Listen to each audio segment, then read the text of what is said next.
పడగా సుత్తులు తెలిపి పొమ్మని నా హద్దులు మీరి పైబడగా తప్పనిసరి అయి లక్ష్మణుడే ముక్కు చెవులను కోసి అన్నా చూడని అక్కసు కక్కుచు రావణు చేరెను లంకసి.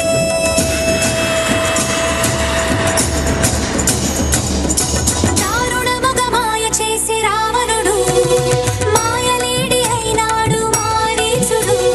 సీత కొరకు దాని వెనుక పరిగెడి శ్రీరాముడు. అతను చూసి సీతని అపహరించే రావణుడు. కలరి నడుమ లంకలోన కలికి సీత నుంచే కరకు గుండె రాకాసుల కాపలాగా ఉంచే.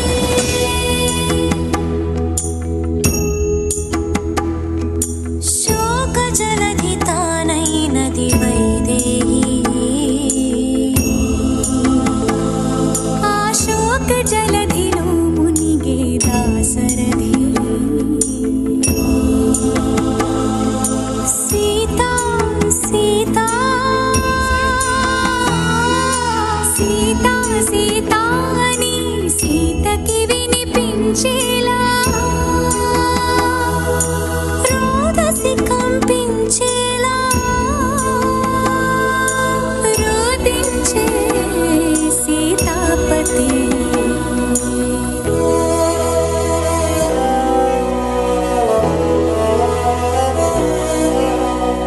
రాముని మోమున దీనత చూసి వెక్కి ఏడ్చినవి వేదములే. సీతకెందుకీ విషాదం రామునికేలా వియోగం. కమల నయనములు మునిగే పొంగే కన్నీటిలో. చూడలేక సూర్యుడే దూకెను మున్నీటిలో. చూడలేక సూర్యుడే దూకెను మున్నీటిలో.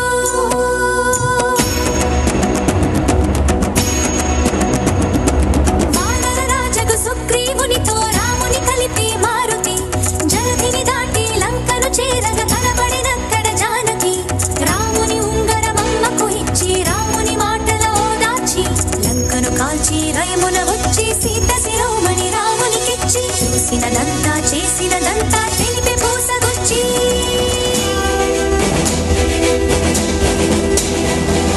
వాయువేగమున వానర సైన్యము కడలికి వారధి కట్టెరా. బాణవేగమున రామభద్రుడా రావణు తల పడగొట్టెరా. ముదమున చేరడి కులసచి సీతని దూరముగా నిలబెట్టెరా. అంత బాధపడి సీత కోసమని ఇంత చేసి శ్రీరాముడు చెంత చేర జగమంత చూడగా వింత పరీక్ష విధించెను.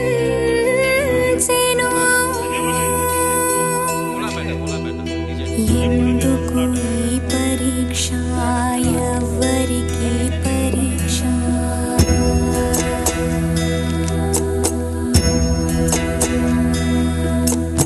ఎందుకు ఈ పరీక్ష ఎవ్వరికి పరీక్ష. శ్రీరాముని భార్యకా శీల పరీక్ష. అయో నిజకి యవనిజకా అగ్ని పరీక్ష. దశరథుని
పునీతని చాటి మీటి శ్రీరాముడు